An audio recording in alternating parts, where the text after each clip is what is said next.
Hello, everyone, and welcome to the First Circuit Podcast number 82,000. For this week's podcast, we have today's topics. We'll be going over the Dropship Deals, Egg Shape event because Easter, the Marauder II mech and the thoughts and challenges that we have currently, the Mech Release variants for C-Bills, and of course, a general overview of the most recent patch and our thoughts. For today, we have Biter. Blarg. Oldbob 10025. Coffee. And myself, Lars, the Casual Mech Warrior, back from my 1 month hiatus. Coming up next.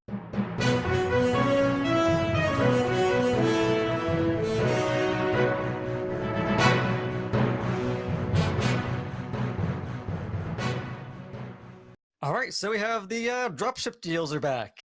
This is where you can, if you have some spare monies to give away, you can get some pretty decent deals. What do you guys think? It's cool, $12 for 4 hero mechs if you want to have that, or 4 mechs of the choosing, the Arctic Cheetah, the Flea, the Javelin, and the Piranha, which I hate, but or hate being used against. But like overall though, it's not a bad deal for $12. I do think though, if you're just kind of wanting to get the Flea or 4 Fleas, purchase the normal pack because you get the time with the premium time as well with the normal pack. But overall, if you just want, say, an Arctic Cheetah, I want to go get the Piranha Cypher, I want to get the Romeo Flea, and I want to get the Arctic Cheetah C or something like that, then it'll be a good deal, for $12. I mean, plus also too, it is ramping up. So I think next week's going to be the medium mechs. Is that right? Medium mechs, does it say on their site here? Well, on the site, isn't it right now? Oh, okay. I'm sorry. Yeah, I think you can just get it now. Yeah. Okay, I'm sorry. Yeah. The 4 mechs for 16 for the mediums, going to $20 for 4 mechs for the heavies, and then Blaze a Trail for the assaults is $24. I mean, not a bad deal whatsoever. Yeah, this is actually pretty nice because this is my first time even looking at it here for the podcast. I didn't even look at it when they announced it. And yeah, this is actually looking really nice. For light mechs, I would probably pass the medium mech pack for 4 mechs for 16. The medium mechs are very nice actually. Because I'm a very big fan of the Black Lantern. The Hellspawn, Hellspoon is good. Huntsman's good. Uziel, Bob, I know you love that one, but yeah. The medium, I think the medium one. If you don't have any of those are all really good deals. I'm kind of upset though that I don't have the Marauder, which is kind of crappy, basically, for the heavy one, because I want to get 2 things I want to get for my assault or for my alt account is a Black Widow and the Bounty Hunter.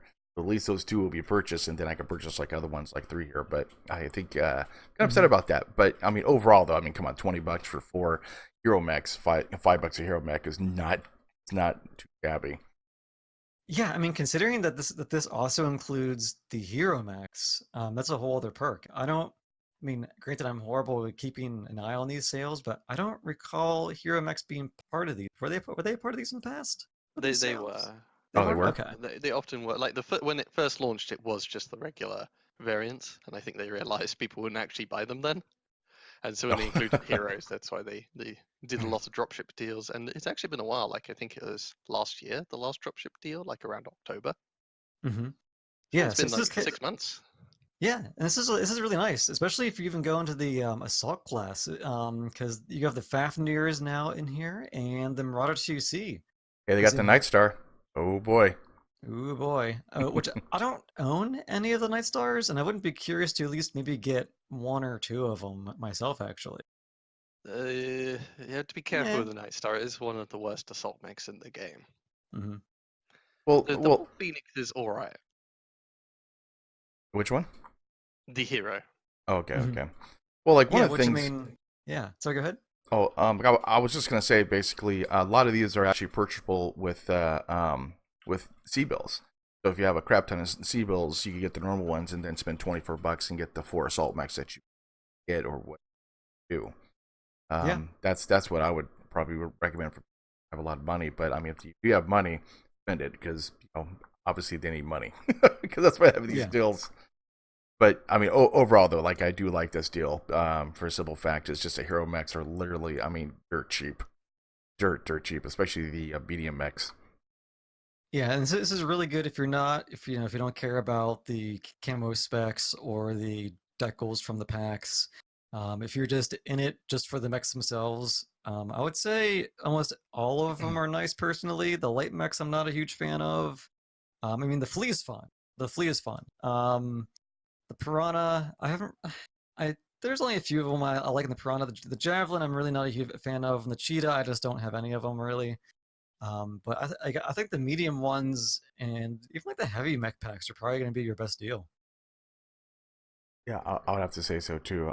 Like I'm eyeing the Black Widow, but like I have Legend Killer. I got plus my alt account doesn't use clan mech, so I mean a little bit different for me because I'm a weirdo on IanDresarie stuff. But overall, though, I think if you got the money, spend it, man. This is a good deal. Obviously, sorry, I'm Mhm. just repeating myself there. No, it's fine. But I think it's kind of really all we really got to say about the dropship deals. Really, is that it's pretty simple. It's just you go in if you have some spare monies, and especially if you want the hero mechs. For those ones that might be quote pay to win. Those ones are really good, especially the Black Widow. Black Widow is very nice. I just wish they actually had more mechs out there, though. Hmm. I mean, that's what you get with these dropship deals. You get a lot of mechs for cheap, but you're always selecting from limited selection. And an issue, at least I have somewhat with the page. I mean, it's a hard thing to overcome, but you can't actually tell from the site what's special about these variants. Does Yeah, this one have ECM? I don't know. I just have a picture of it. That doesn't help. And if you look at the light mech page, the javelins, one of them looks a lot shorter than the others. that's something we always No. talked about. That basically about having like you cursor over it and it shows you like what they do, type thing. That Mhm. actually that's kind of one of the things we always talked about because when I purchase stuff, I want as much information as possible about that mech. Going, I don't know if I can take the one because it doesn't have this, or I want it because it has that type of thing. And I wish it would do that for the website. It wouldn't take much to do that though.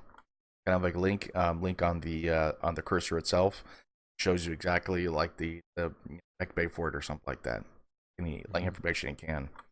Yeah, like the Yeah, quirks and all that. Yeah. I mean, one way or another, there's a lot of work on their end to upgrade the site to actually show all those details, and just when you hop on the mouse over it. Another angle they could take, which, well, still would probably take a lot of work, is implementing dropship deals within the in-game store. Oh yeah, So yeah. if you have enough MC, you could purchase one of the dropship packs, and you just select from the list which ones you want. And in game, it's already got all the mech lab and everything implemented. So Yeah. you could actually go in and check, test out of the mech lab, test in the testing grounds, all those mechs and all those builds before you buy with MC these dropship deals. Just a thought. Also, another thought is they could actually have union dropship deals, where there's 12 of them instead of only 4 because they're using a Leopard dropship. We have 12 X for sale.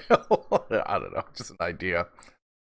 It would be nice. Yeah, if you had an extra option to drop a Union dropship deal, and you get to choose from all the categories, and you Oh pick up yeah, 8 or 12. Mm-hmm. that would be cool Yeah, actually. instead of being like limited. So yeah, so that'd be a really cool item. But I think overall, besides the slight issue with the website, I think we're looking at some pretty decent deals for sure if you want like a medium or a heavy mech. So, and what do we have next, Lurch? It's the Easter events now. We got egg shape event, which we had this last year. So pretty much again, as every weekend, we always have some sort of event. So pretty much it's just going to be play the game with any mech. It's not limited to Intersphere or Clan, but if you go through all the items to get, it's pretty much just getting a certain amount of damage, getting certain match scores, and you get free decals and free cockpit items and such. So I think if you complete them all, you get 600. Is that right? 600 like MC. oh, I mean MC. Yeah. Two. It's 50 times 11, so it's 550. Okay, 550. Okay.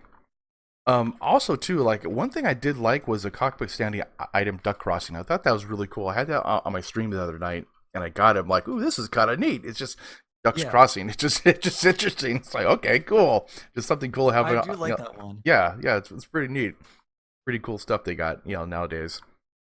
But Yeah, yeah, like there's that, and then I think there's another one too, where it's like an urban mech one. I'm trying to find it actually in the game here. oh, okay. Where's it at? Although one thing I the cockpit standing item for the Easter chocolate catapult though, I think that it's too small. They should have Mm-hmm. made it a little bit bigger. That's one of my biggest gripes about that one. But I mean, there's plenty of stuff they give you for free, so I'm not too concerned about Yeah. that one. I would say, compared to previous week's events, this is actually one of the nicest formatted. It's just play the game. Each one is its own separate category. The requirements are very low. You just sit down, play the game, and you get them all fairly Yeah. quickly.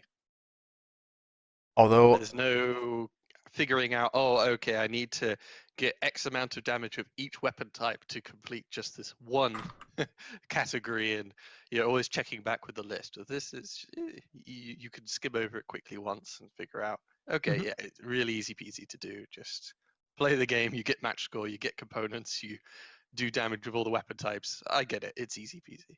It really oh is. yeah, Oh yeah. So the other cockpit item is the Irby bunny. It's actually an item from last year, and I didn't really realize it, but I thought it was just a standard basket with just like painted Easter eggs that are Irbies. But I didn't know that if you actually kill something, a bunny actually pops out of it. I didn't nice, realize that. That's neat. But it's basically a gray urban mech with bunny ears.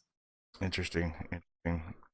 Well, I like that. one thing I do have to say, this is a serious note, that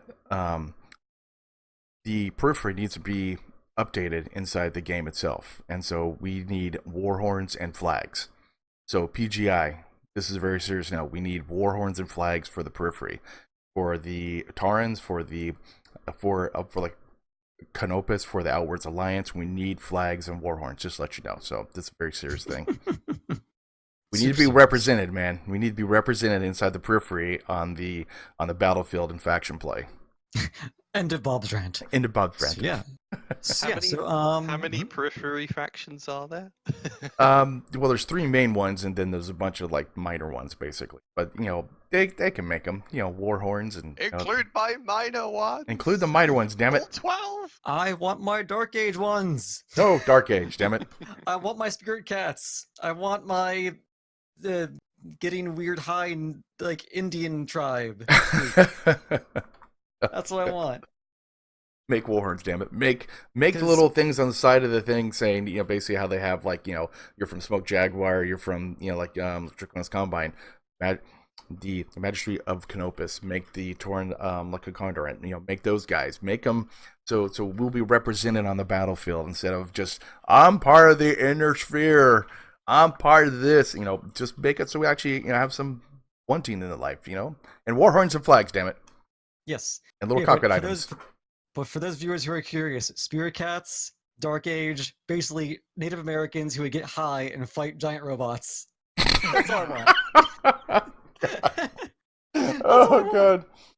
Love Spirit Cats. All right, anyway. Okay. Sorry. So I think that's pretty much all we got for the egg ship event. When this podcast comes out, will this event still be going at that point? Because it's going to end in about 3 days from our recording time. So today's the Saturday. Yeah. Yeah. A teeny bit left. They always run for about a week, and we come out, 4 days or so after the events are actually launched, or so. Correct. And honestly, I mean, I played for 3.5 hours last night, and I got the event done. So it's not a hard one to get. Definitely good. And it gives a nice amount of MC, which is nice for the event at the time. True. All right, so I would say probably next up is just going to be the Marauder II Mech Challenge. So for those of you out there who got the Marauder II, you're going to have roughly 8 days or so from our podcast time to complete the challenges. And of course, if you've bought any of the mechs in the past, you're going to know the drill. It's going to be play with the new fancy mech that we all got as a new toy, and you're going to get C-bills, a pattern for the paint job, some more war horns, and some C-bills again. So again, play with the new mechs, and you get some free swag, and you have time to do it. So it's no rush on this one as well. It's usual fare. Yeah. I like the paint scheme of Snowfall on Assault Mechs. This is a lot more worthwhile than Mountain if you've camo. got the collector. Yeah, the mountain camo. Mhm. If you spent all that Giant money on the blobs. collector's pack, one way or the other. Oh yeah, definitely. Like maybe even a faction thing might be actually pretty cool. If you're spending that much money, like $70 or something like that, like on this, maybe a faction color. Like the Canopus faction color, which you should make. Maybe they could put that in there too. Mm. Well, the funny thing is, didn't they used to do that for some of the older mech packs where, they actually allowed you to get a pattern that was a faction? I There don't. had been times like that. Like if you pre-ordered the Fafnir, I think you got like the Oh Steiner. yeah. Yeah, because I really like that. And then back when I first bought the Mistlinks, back when I pre-ordered that, I was able to choose a faction, and I chose the Jade Falcon back then. Hmm. That might be an Then Geo, idea. I think also pre-order bonus was the Jade Falcon pattern. Yeah, those were really good. Like the whole point of the pre-order bonus is to make sure you get your money in early. You encourage people to buy the pack when it comes out on the store. Not just Yeah. leave it till too late and then, oh well, I missed the pre-order bonus. I might as well wait until it's out for C-bills. So you Exactly. want that to be enticing, and that goes somewhat doubly so from PGI's perspective for collector pack. You're paying twice as much as the standard pack for one mech with a fancy paint scheme, and it's not even a new mech; it's the same one, just a paint scheme. Um, so really, you're getting it for the paint on the special mech, the C-bills on the special mech, and it would be really nice if you got an extra really neat paint scheme for all that extra money you spent. Because mech packs, they're not cheap. No. Yeah. Another idea, at least, would be if you're getting the standard pack, that's somewhat the most economical pack to support the game and try out a new mech, but you're not going all ham and buying reinforcements, heroes, or collector's edition or whatever. You only get 1 million C-bills, which is really underwhelming. Oh, well, 3 million C-bills, sorry.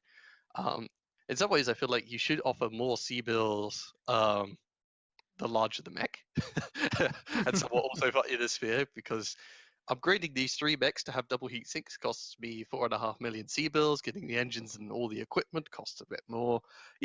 This 3 million C-bills is the drop in the ocean compared to equipping 300 tonners. Hmm. Very true. Maybe like more money, you think, or something like that for it?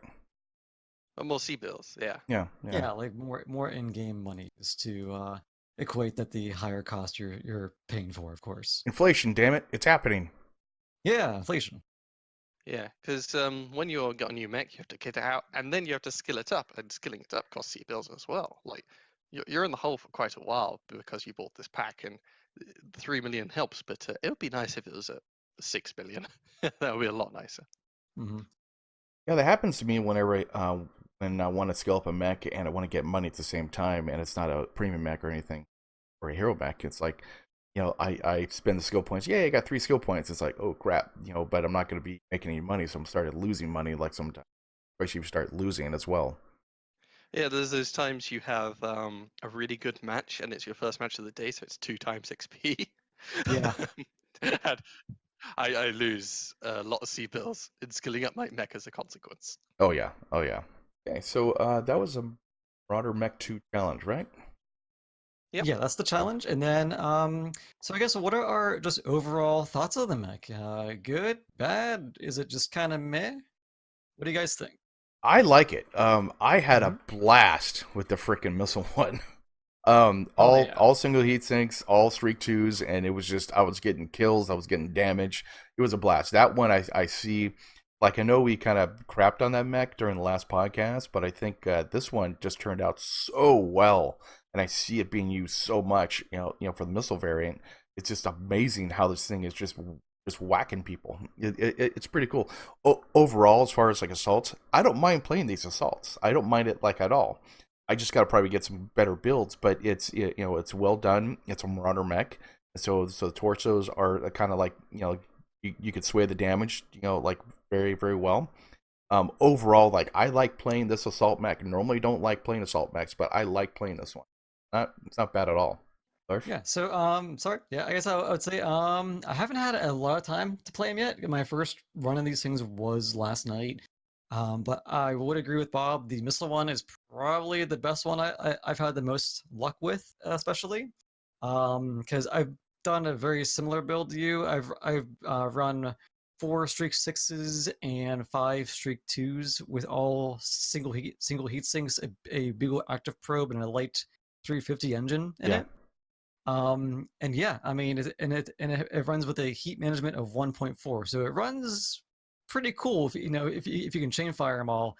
But it just causes a lot of screen shake, and people just back the heck away from you with this thing. But yeah, so I would say that the 4 HP, that's the missile one, I think is probably the best one I've had luck with. The other one I'm trying to see if I'm having any luck with right now is actually the 5A. That's Hmm. the one that has the ballistic cooldown, and I think I had the fall damage. No, sorry, that's because I've skilled it up actually. No, just That's ballistic cooldown and structure to start with. yeah, that's all it has. But I've placed 2 rack 5s and 6 small lasers on it, and that one I probably had a lot of fun in. And I really want to find a build for the hero one. I have not found one yet. Yeah, the hero is a very tricky one. Yeah. Yeah, I mean, my opinion is still mostly unchanged with the Marauder. It is a step up from the Night Star, but it does have its huge issues and was underquirked for it on launch. The the majority of the Marauders have a central dorsal fin kind of hard points on the right torso.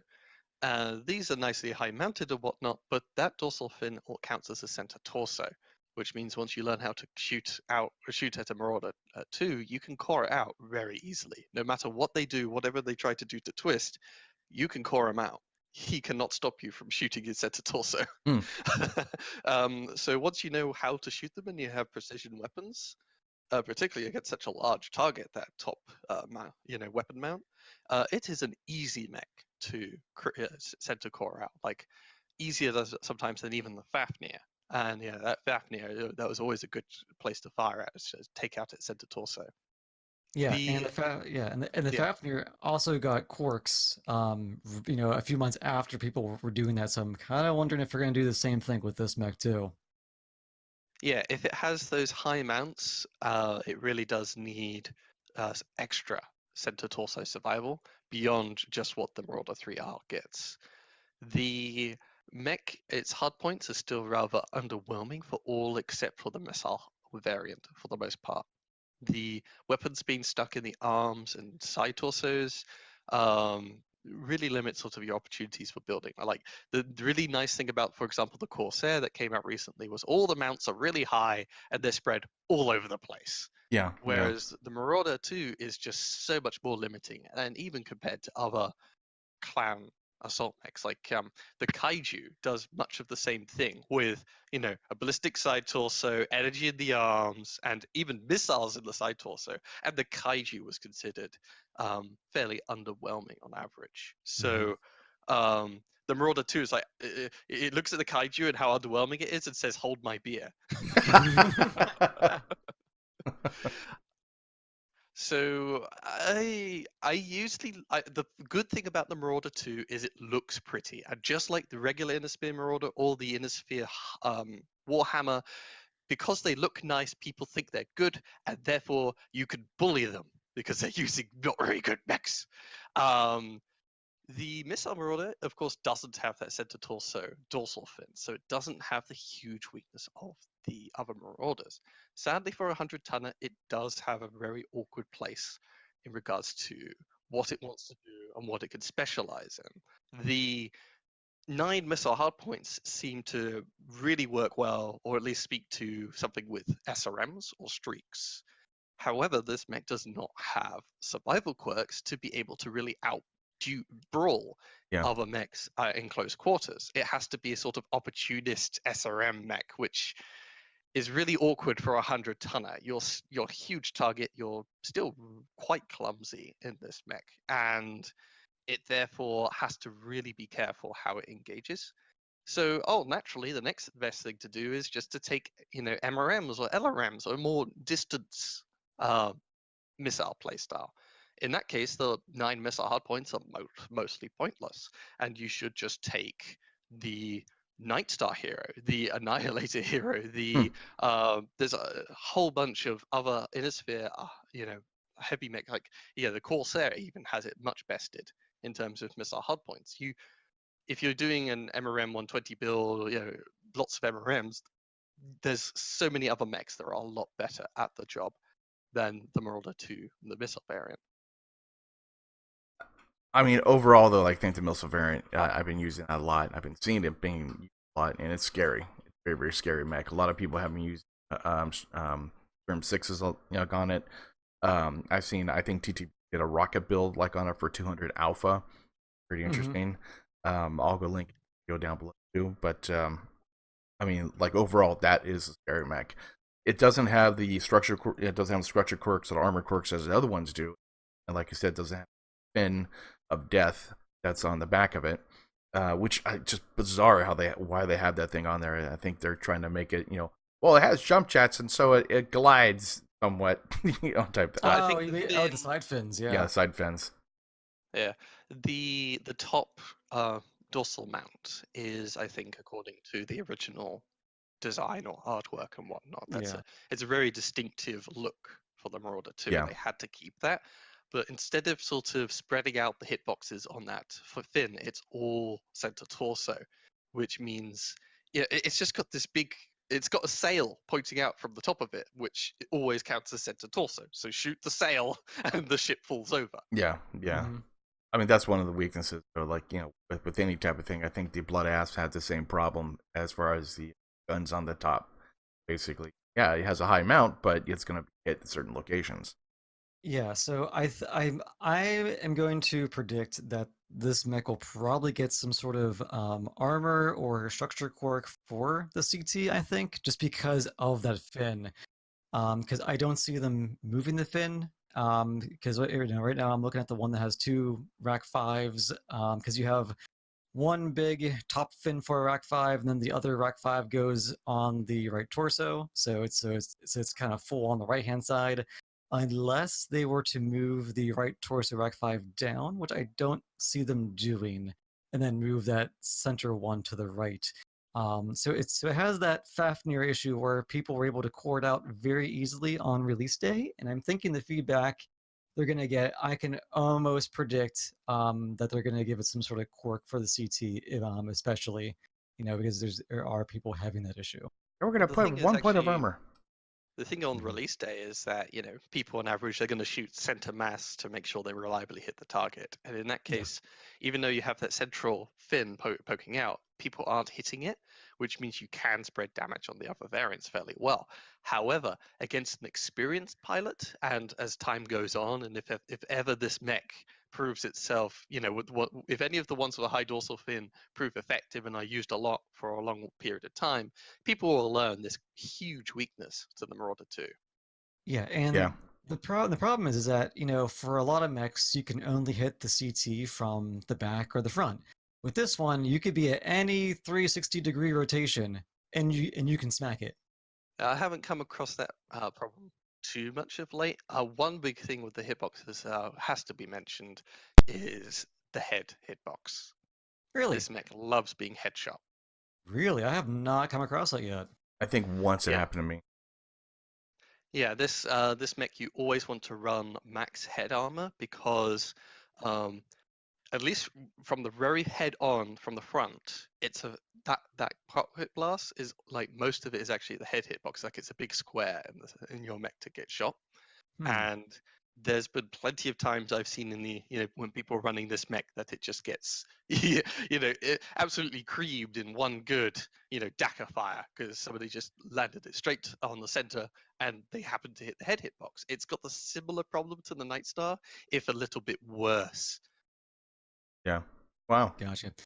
Okay. So The yeah. the one slight benefit of this horrible head hitbox is as long as you don't die from it, it takes damage away from the center it also hits, which you have to really worry about. Oh, well, that's a point up and a point down. But I think probably kind of going back to the missile variant. Granted, we've covered that one in a very large amount. But I think the reason why the missile one does so well is because you're not loading anything with that large fin for the CT, and you're not putting anything in the arms. Because for Yes. me, Yeah. these arms swing very low. So if you do put anything energy or ballistic in the arms, you need to expose not only the top fin, but you also need to expose the rest of your mech to do any arm shots. And typically, whenever I come across a mech with arms this low, kind of like the Warhammer and such, I tend to ignore the arms. But on this mech, it's very hard to do that because a lot of the hard points are in those arms. Yep. And that's probably the hardest thing about this mech is that all my hard points are in the arms. They swing very low. Then you need to expose at least about 60% of your mech, and then you're just a giant open target from all sides. Yeah. Yes, yeah, I agree very much so that this mech it's got very nice torso hard points, but at least in the terms of a peaking profile. But you've only got what 3 energy, 1 or 2 ballistic. I think there's two ballistic and 2 missile on the hero. But Mm-hmm. that's not enough to build 100-tonner loadout to actually Yeah. be worthwhile for the most part. You have to use the arms on the majority of variants, which typically include lasers. Yes, which means you have to expose a lot. Whereas the missile Marauder, it doesn't. It has 9 missile hardpoints, all nice and highly mounted. As long as you can see it, you can mostly shoot it. One thing I do want to add though is that when you do purchase MechWarrior 5 Mercenaries, you get the Marauder 2 included. So the nice deal, you get the game coming out, MechWarrior 5, I think in September, and then also you get a lot of cool stuff with it as well too. It's a good buy. It's a very, very good buy overall. Mm-hmm. Yeah. Some people have been reporting at least that they feel like the Marauder 2 is quite sluggish. I don't feel that too much. I Like don't it's feel that. actually the most agile No, 100 yeah. tonner in the game. I would say though it would be neat if its agility stats got doubled or 50% more or whatever, because that would actually give it something distinctive and useful. It would feel like a heavy mech despite being a 100 tonner. Mm-hmm. Yeah, because right now, yeah, because I mean, it can hold a pretty decent engine too, and then the torso rates are very nice too. Yeah, being able to actually use those fairly good hitboxes as long as you ignore the dorsal fin. It's just a pity that dorsal fin is one of the few high mounts. I know. Yeah. And it's the first one that fills up every single time. So you can't just do something like cheese it with a machine gun and then put a real weapon in left afterwards, I don't think. Okay, I'm gonna go ahead and put flamers on the top and just see how that looks. Okay. Flamer, flamer, so flamer. Marauder 2 Thoughts, good mech like overall. Biter has some issues like with it. And Larsh. Yeah, the thing just looks so freaking cool, and Yeah. I really want to like it because it looks so great.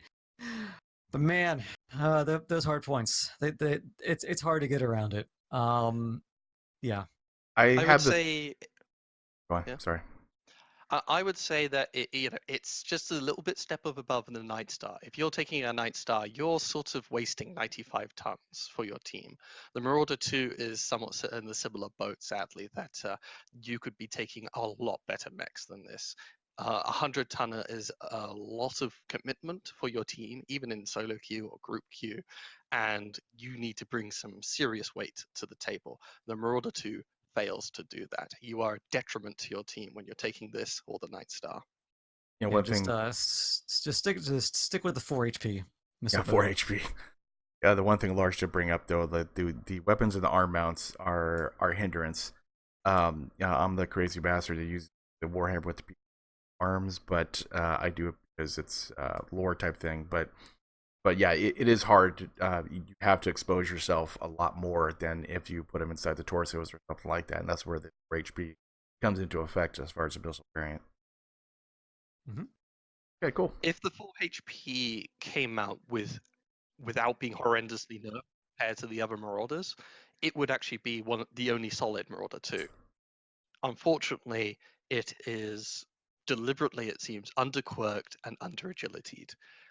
It was the only Marauder that actually stood a chance, and even then, they screwed it on launch. Yeah. So I think that kind of covers our overall thoughts on the Marauder. It's pretty, but it has issues. Yeah. So one other thing we probably want to go over here is Mech Release variants for C-Bills. We got what, 5 of these to come out now? 5, yeah. 5. These are all the loyalty mechs from last year, finally available for C-Bills if you didn't qualify for them, which is nice. Yeah, Which when those means include the go ahead. Which means, crucially, at least somewhat like the Nightgear, you don't even need to buy this mech. You now have the ECM Omnipod available to all Yeah. Nightgears. So if you like your Nightgear and you're somehow able to fill out a build where you could give up a side torso hardpoint for ECM, that's now available to you. Yeah, and just as a quick refresh for those our viewers who are just doing the audio version, those include the heroes, which were the Javelin, the Rifleman, the Warhammer, the Night Gear, and the Marauder 2C. Which it's kind of funny that I'm going over the prices. The Marauder 2C is actually cheaper than the Night Gear and the Warhammer variants. That's bizarre because normally clan mechs are so expensive. True, but I think it's the whole point that this Marauder 2C, it was very similar to the other Marauder 2Cs already. Well, plus it's a second line mech too. This particular Marauder 2C starts with a standard engine. Oh. That really cuts down on the price. The majority of clan mechs have XLs, and XLs are way more expensive. Like the Nightgear, it has an XL engine. And that's why the Marauder is quote unquote cheaper. Yeah. Still. So they're out there. For the most part, these variants aren't that potent or interesting. There's a reason you don't see them run around too often. The machine gun javelin is a neat idea, but it didn't get the survival quirks on the arms it needed, meaning its main weapon loadout, which you pay 3 tons worth just to get the machine guns equipped, gets shot off way too easily. It can do the job just like any machine gun mech, but for the most part, just take a clan machine gun mech until the javelin finally gets the survival quirks it needs, if ever. The Warhammer does have ECM, which is a really neat, interesting addition. However, the hardpoints suck with them. A lot of the energy hardpoints stuck in the low arms, meaning you have to shove a lot of your weapons into the arms, which get blown off fairly easily, leaving the mech to being stealthy, but also easily, literally disarmed. Yeah, pretty much. Which that one I still enjoyed because I boated flamers on it and turned it into a sneaky ECM flamer mech. The Marauder 2C is just another Marauder 2C, but with worse hardpoints that only stuck in the arms and the center torso. It's trying to imitate the Marauder 2. Do not imitate the Marauder 2. You are a detriment to your team. Take a real mech. Take one of the other Marauder 2Cs. Yeah. And then the other one though was the Rifleman 8D, which that was the only Rifleman with jump jets in it. That was the Dow, right? No, this is the 8D. This is the Rifleman with the. It has jump jets and a rack ramp cooldown. Oh, the ramp bar. That was when I had the word and I put what did I put on that? I put a 1 rack 5, 1 rack 2, and 2 medium lasers, and this is actually one of my favorite mechs to use. Yeah, I would actually say this is oddly enough the standout of the pack, which is sadly saying something. Other than the Nightgear's ECM. But racks are pretty neat, and this one has a unique rack cooldown quirk. Yeah, and considering that is the only variant with jump jets, this can make this makes for a very fun just jump and then just run. Not run, but just gun everything down and just watch people back away, then jump away, and then hide, and then rinse and repeat for my take. Well, one thing I liked was the Warhammer one with these. Everyone kind of craps on it, but I'm a Warhammer freak. But it wasn't bad, it wasn't good type thing. It's like you really got to work it type thing to make it work. But the Javelin I played, I didn't like it. The Rifleman, now that you're talking about it, I didn't like it. And Night Gear I've never used, and the Marauder 2 never used that one either. So yeah, they're all out now for C-Bills. If you want to be underwhelmed, go forth and buy them. Yeah, I do say that just get the Nightjet ECM side torso. If you that's the cheapest thing on offer that gives you the biggest power boost. And the next best noble mentions are, I would say, in order: 1, the Rifleman; 2, the Warhammer; and 2.1, the Javelin. And don't bother that Marauder 2. Yeah, that's below the line. Yeah. Oh. Okay. Yeah, So so next.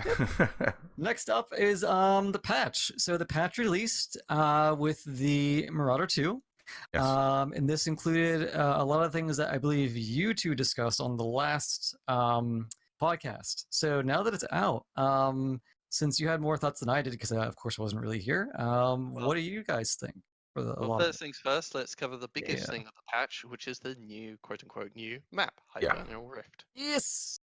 I like it. The problem is it's a rotation nightmare, and basically everyone rotates on this map. Completely rotates. I've not seen one game where they don't rotate like on this map. A lot of people had some issues with the whiteness like of it, and I didn't actually have any problems. It's a little bit above, I guess, but a lot of people are like, "Yay! Oh my God, my eyes!" But the thing is, though, like I think what they did is they turned up their gamma way high from playing Bog at nighttime during the rain, which is almost impossible to see. Collective. Or Mine which I Collective, can yeah. only see. Yes. Yeah. And so that's basically what happened. And then they went to this, and it turned out the gamma. It's like, oh my God, my eyes. That's probably what happened. A lot of vets do that to kind of get a quote a advantage in quote playing the game. But I mean, I really haven't played more than what the little center torso or like what the center is. No one's actually explored more what the map is because it's really hard to judge what's going on or how the terrain looks because it is kind of snowy. It's kind of hard to see sometimes. I think if they actually turn down or put a little bit more detail like into it as far as you notice the terrain going on instead of what it is now would be a little bit better. But that's just my thing though. But yeah, it's been a rotation nightmare, a NASCAR nightmare like on this one. Oh, it's very That's much like almost because Canyon Network, yeah. It's pretty much Canyon Network of just go to the center of Canyon Network and don't get stuck in the valleys. Well, yeah. It's just it has some parts. I don't know. Canyon Network, I could see a little bit better, but Well, it's yeah, no, yeah, because that map is black and tan. This is just just white, some black and a lot of white. yeah. But I mean, it is fun. I've noticed some spots that I do like to go to and go ahead and shoot. But overall, though, I think I'll give this probably like a B, like I would say a B minus. Yeah, I mean, especially because people do enjoy cold maps. Yeah. Not our group, of course. We do hot maps, but Hot all the way. if you enjoy a nice cold map, this is another addition to the map selection. Yeah, just to echo on Bob's points, I haven't actually had too much problem with the amount of light on the map. I haven't turned up the gamma too much. It is a very white map, and that does mean you do sort of get, even if it's not too bright, sort of the issue of snow blindness, just Yeah. because everything is so white. It's I can't tell where the hills are. Yeah, and it does find it a little more tricky to actually tell the lay of the land because it all sort of merges together. There is a variable amount of fogginess, I think, to the map, just like Frozen City Night has. And it's not as ridiculously turned up as Frozen City Night, but that does mean at distance the it just becomes a white haze, which additionally adds to the white overload and not being able to tell Yeah. the ground from the sky and where you are and everything. So even though some people like I remember playing last night and one person was saying, "Oh, it's just Canyon Network. It's the exact same freaking thing." And then a few matches later, he's like, "Guys, I'm lost. Where the hell am I?" Yeah. It's very much like that. Well, one of the things they can do is kind of like Polar Highlands. They actually have like kind of blue sky. Basically, you can have it like in this one. Blue sky kind of it helps to diffuse I guess like snow blindness. And so that might actually help out as far as kind of get a lay of the land of what's going on, because literally though it looks like it looks white and then it kind of like a little bit of gray white, and so basically it's really hard to kind of like differentiate like what you're going on or stepping on. Yeah. Yeah. In terms of art design to make it so that people could actually see the distances and such and measure the lay of the land, I wouldn't have gone with such a pure white snow everywhere. I think more grey snows would have made more sense. There's a lot more more tints to the snow. I think the art designer, though, they kind of went for this contrast between pure white snow and really dark volcanic areas. But that sort of gives you a kind of that time, where you're outside, it's really sunny, and then you walk indoors and you can't see a thing. There's just the huge contrast is really neat from an artistic standpoint, but it really messes with my eyes. Yeah. Yeah, like definitely that, like the areas where, like, because right now I'm actually in the map, and if you go uphill, there are those areas kind of like how you mentioned where there's blinding white, but then some grayish white, and that does give you a reference point of where the terrain begins and ends. I think if they were just to add a teeny bit more of that, it would be fine, especially on the ice bridges. Yeah. Because those bridges are stark white, and you might not even know you're above the ground when you're walking over it. Now, one thought I at least had when this came out is like, we have Forest Colony Frozen come out, we've had Frozen City Classic come out, we have Hibernial Rift, like so many new snow maps, but where are our new hot maps? Like There are the none. really neat thing with Caustic Valley is all the different colors and hues give a really interesting landscape. You could tell the lay of the land easy peasy because of all the colors available. And I hope they do this with other popular maps. They just give it a Caustic Valley overhaul, and everything isn't so. I'm not playing snow maps every time. Fighter's favorite map is fighting on the sun. But even the tile set of Grimplexus, the kind of purpley lay of the land. That's really nice. The texture of it allows you to tell the lay of the land very easily, visually appealing on the eye, whilst also being relatively simple to make. Definitely. And then I think kind of going back to what you just mentioned too, are the old maps, the classic maps. If you are a new player and you have not experienced these maps, as a older player myself, I miss these maps so much, and I'm glad they're back.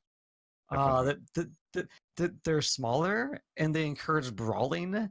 And last night, kind of like when me and Biter were in one match, people didn't know how to navigate it, and it's just kind of fun to see players who have not been in the map in a while or never seen it, just to see people experience these older maps because they are really nice, especially the older Frozen City. It's because the newer Frozen City is that giant death valley in the middle. People will just poke with lasers or learn more one or two.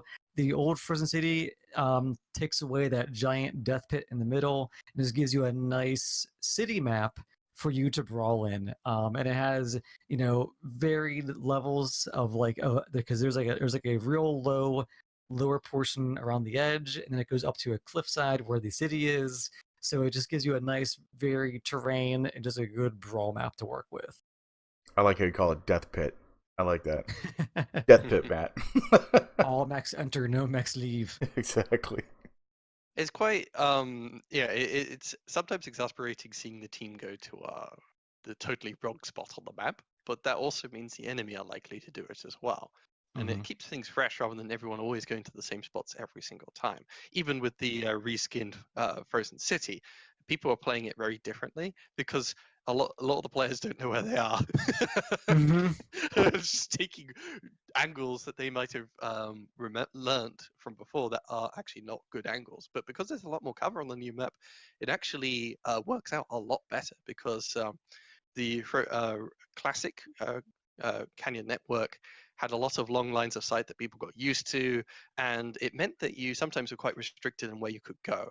But with everyone being sort of reintroduced to the map and there being a lot more cover to use, it means the light mechs and medium mechs are actually able to do a lot more skittering about and being a nuisance, which I love. I think that's something lights and mediums really like, rather than just being a fire support mech for the heavier mechs. Oh my god, yes. And then I think the other fun point to mention as well is that these classic maps, they have a lot of the same geometry and same features as the newer maps. So people who have not experienced the older maps, they might say, oh, there's that rock ridge. I know what's beyond that. So they go ahead and they walk over the rock ridge, and it's like, wait a minute, it's not the same at all. Because I think it was like last night we were playing a match and a king crab just crested the ridge and just kept walking into a wall because he just had no idea where he was at. Because people are very used to seeing these old map shapes on the newer maps, not realizing that the terrain is completely different beyond a certain point. Well, Very there's true. the grand topography, is mostly the same, but on a local scale, the rocks Mhm. are different shapes, which does Yes. actually change how useful they are as cover, how easy they are to poke, how much alarms can get over them, etc., etc. And that really does change the dynamic of the map. Yeah, where I think the one of the points with the older maps is that the maps were smaller and they were able to condense the terrain a lot more to give you these varied looking, very nice covered maps. But at some point, I think it was like right after they made Polar Highlands, they began to make these really large maps with these large parts of nothing in them, or parts of the maps where no one even goes to. So I kind of like these smaller maps because it almost makes you feel like you're, utilizing all the map, or at least 80% of the map, as opposed to the other maps where they're just so large you only use maybe like 30%, Well, and and then the other portions is just wasted space as you walk towards the center. yeah. It's nice not walking for 4 minutes before the battle actually Yes. Oh, begins. definitely. Yeah. Like I So jumped on my so panther. Sorry, go ahead. Yeah, it's like I almost want them to go back to this old map creation style of not Mhm. making excessively large maps, because no one wants to walk for 3 minutes, and then once you get to the middle, you might get cored out immediately after walking for 3 minutes. Yeah, And yeah, so I really like these smaller ones. Forest Colony has the same problem with that. I played this morning, and literally, I was like, "Well, see you guys in 3 weeks," and we dropped in PFE, and I have Assault Mech. I'm like, "Great, I'm going like 49 or 49 or something." Like, just sucks. Got to the battlefield just like just like you said, dead. But the coolest thing is Yeah. I love about the old classic maps, especially Forest Colony Classic, was popped my Panther with a PPC, and literally I'm popping them at the first 2 seconds. I jump in the game, jump on a hill, boom, boom, boom, boom, boom, and just start wailing up people. And I love that. I love that effect. Of course, you got to really think of what you're doing and where, just your locations, everything. But dropping for 3 minutes and then you get cored out in the next like two, like crap, that was a big waste of time. I really hate those big maps sometimes. A lot of it's unnecessary because a lot of people don't use it. Yeah, and I think that kind of to me, it brought back when I first began to play, which back when I first played, there was this like just different feel that it felt more fun, where like it was like, kind of like how you said, you can drop in a light mech and it's just immediate gratification of I get to do things now. Yeah, But if you're in like an assault mech, it takes maybe like a minute, half a minute before you begin to see the enemy, and that's when your actual enjoyment begins. These larger maps where you're just trudging for, like about 1/3 of the game, or 1/4 of the match. I know it's there to kind of build immersion of you're going to be dropped via dropship, you're going to meet the enemy within, a certain point. But I think once you play these larger maps over and over again, you kind of know what to expect. But the older maps where you kind of knew what to expect, but it was because the action was so much faster, you didn't mind it. yeah, And it almost makes you want to say like take out the newer maps and create smaller maps, or take the newer maps and and just shrink them down. Trying to think of like, If I had I to mean, say, if I wanted, back in the old days, you had like Frozen City and Alpine Peaks, both in the same mhm. rotation, and they're both in the same rotation still. But if I wanted to lean the game towards Alpine Peaks or Frozen City, I'd choose Frozen City every time. And what we got Yeah, was Alpine Peaks. yeah. Yeah, yep. and then we got, Polar Highlands, which I wouldn't mind Polar Highlands if they just like shrunk it to half the size. Just so it's not like I'm gonna trudge through this map and go to the center hill again. Because as a light mech on a smaller Polar Highlands, I feel like I could, run away, do some scouting, but not be so far away that it's going to take me another minute to get back to my team. Well, a simple change, sort of, I think BrioS mentioned, is randomized spawn locations. Yeah. Particularly, this would make sense on Mhm. something like Skirmish. Yes. That way, a map like Polar Highlands would be quite suited to random spawn locations because there's just so much space. You're not going to drop next to the enemy, and obviously you can make it so that one team sort of spawns roughly on one side of the map and the other team spawns the other. But then, yeah, grouping up with your team, pushing towards the enemy, it would be a completely different deal every single Yeah. time. Yeah, a totally different game every single time, pretty much. Instead of everyone's Mhm. going to the same exact spots. Yeah, I like that idea. Mhm. That's a really good idea that Brio said. Yeah. Speaking about efficiency, I'm going to get onto lore right here. Mhm. Oh no.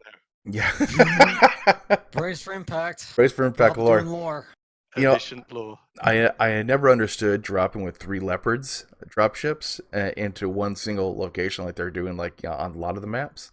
Instead, they should because literally you have to use a merchant class jump ship to go transport these leopard dropships into location where they're at, or merchant or like above. I might be a merchant or a forgot the other one that has 3 for the dropships. But be more efficient. They actually built a model for the Union dropship because I'm literally most of the time everyone's just gonna go the same exact spot like anyways. Yeah, now if they actually drop with 3 leopard dropships, drop in completely different locations, and for faction warfare it might be a little bit different if they did that to drop in into 3 different dropships or 3 different locations for lore wise. Sorry, lore time. Oldbobs lore time down. Yeah, I wonder on PGI side, the issue they've had sometimes with leopard dropships is players not properly spawning in them, Yeah, the dropships sort of clipping through terrain, this, that, and the other. Particularly if you had like randomized spawn points, there's a lot more opportunity for things to go wrong. If you're doing randomized spawn points, the simpler thing to do would be something like, just the classic mechs wake up standing in a random spot on the field. I'd It's never not as understood that. immersive. Sorry. Yeah, but at least from a game, making the game perspective, it's a lot easier just to spawn the player on a spot and have them wake up then. Have this whole elaborate routine where the dropship literally is flying in from off the map Mhm. and all that. I never did understand 12 mechs sitting and then all of a sudden we all wake up and then go battle each other. It just makes no sense, but that's just me. I never understood Th- that. They were all in hibernation, particularly if it was a cold map. Oh, hibernation mode. Yeah, okay, Ah, okay. It's a bunch of bears. Yeah. Yes. bunch of bears. But anyways, Still, to just wrap up at least my thoughts on the new map, I like the new maps included. It always adds a new, fresh feel to the game, and yeah, as long as you keep adding more and more maps and fiddling with the maps, it will keep the game fresh and interesting a lot better than trying to introduce new game modes, which, as I sort of said before, I felt was more of a disaster than a help to the game. And if you get enough maps into the game, you can have a rotation so that you could finally vote out Alpine Sleeps, and I'll be very happy that map is no longer. I vote exclusively to not get Alpine Peaks. I would be with you on that one for sure. But if it's gone for a while and it comes back, fine, I'll play it 1 or 2 more times. But please, just more and more maps is a great way to make sure that people don't learn, the usual meta. There's always something new, there's something fresh, and things like randomized spawns. Those are much easier to implement than trying to take all these maps and put escort, incursion, and whatever crazy modes, push the payload. yeah. Yeah, Game push the modes. Push payload. payload. See, but at least push the payload. I feel like would work better than what we had before with the VIP. I don't know Oh how. God, escort. Jesus, please don't put that back in. It would be cute if the VIP only walked forward with their teammates near him. And the more teammates you have near him, the faster he'd go. So you Yeah, have I like mean, 12 light mechs. think about it. Think about it. Like, or just change it to a truck. Oh God. Yeah, Make it a something like truck, that. and then have a It would road. it would be a lot lower profile, which would be nice because the Atlas is just Exactly. such a huge target. So have it be a truck, and a truck I assume could move faster than an Atlas. Yeah. And have like 2 or 3 lights with it, and boop, it goes across the map. I think that would be a viable option, honestly, instead of VIP. Yeah. But as I was saying, though, at least it's a lot of work to implement game modes and then to make True, sure that true. they all work on all the Yeah. maps. Yeah. That's So already an issue we have with voting. That a lot of Yes. maps won't appear on rotation. These classic smaller maps won't appear on rotation whenever incursion is an option at the bottom because they Hmm. don't do incursion. There has been a lot of Yeah. like people talking about having randomized maps, but you get to pick the mode type thing. That might be an of picking the maps because everyone picks the same maps, not the dumb maps, but the same maps all the time. And so randomized maps might be a little bit better to kind of get something new like inside the game. Yeah, I mean, making all the algorithms and whatnot to auto-generate maps and make sure those maps are actually fun and sensical. You don't want the assaults to spawn on the spot where they really can't get out unless they have jump jets or something. That would be a huge No, pain. no, no. Like I Um, meant actually picking the type of map, not where, and not the location. Basically when you go ahead and pick, like you want to have say like like a mining collective and then skirmish. Just make it the map random, and then in the game mode you guys get to pick. Yeah. Not yeah, to it look. could do. I Oh, mean, there's whole tons of things a lot of games do that, like map preferences. You just simply say, I never really want to be on Alpine Sleeps. I really like to be on, Canyon Network, and that will affect the maps that come up for voting. So if a lot of people don't like a certain map, like a lot of people don't like Alpine Peaks, for example, they would all say this is not my preferred list, and therefore it does not even appear in the voting. I know that's a good idea because they had the same problem with faction play, and they had to group everyone together as far as like Intersphere and the clans like themselves instead of like everyone has their own factions, because of the player base is kind of lower like at that Well, time. it's only a preference set, so all it does is affect what comes up for voting. Oh, okay, Hmm. but it might lump you in just like they do like tier 1s and 5s, right? Well, the issue is if you really like Alpine Peaks and you hardly play it now, it would mean because everyone vetoes it, you're never going to play Alpine Peaks. Well, you would always pick all the hot maps, so I, and I picks the would, cold yes. maps, yeah. I would prefer all the hot maps and disprefer all the Polar Highlands and Alpine Peaks. And if enough people do that, you don't see them in the rotation. But on average, at least, you are serving the community better. You're giving them the maps they want. True. Yeah, I'm kind of opposed to that though, just for Mm. simple reason. Just the algorithm of what they're using to put people together, it would just mess it up like crazy. So you won't see those maps anymore. I mean, who's gonna pick all the hot maps besides you and a couple of other people, and then they'll never be in rotation again, ever. Yeah, that is the risk with the preference system, but it does mean on average the community is getting more of what they like.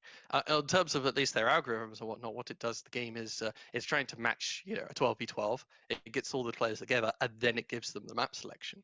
In that time, it can choose it already does choose what maps are up for selection, and all it is doing is, using player preferences to impact what maps are up for selection.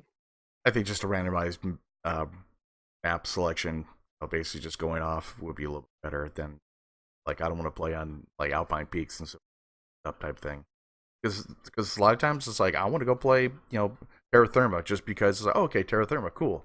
I'll play this once and go from there like pretty much. But if it's just gonna be um, you know Mining Collective, Canyon Network, the City one, and Frozen City like all the time, you're gonna lose a lot of players because they're not gonna want to Oh go play yeah, like anymore. the failure state, so to speak, would be that everyone says they prefer HPG, and you always have HPG up for the option, and HPG is all you ever play. Yeah, yeah. All right. So anyway, guys, I think we just pretty much got all the things there for the week. I think More that or less. more or Oh, less, wait, I wait. think I it's got all one more the thing. things. One more What's that? thing. What's another thing? Another Solaris thing? 5 reset. Okay, go ahead. Go now.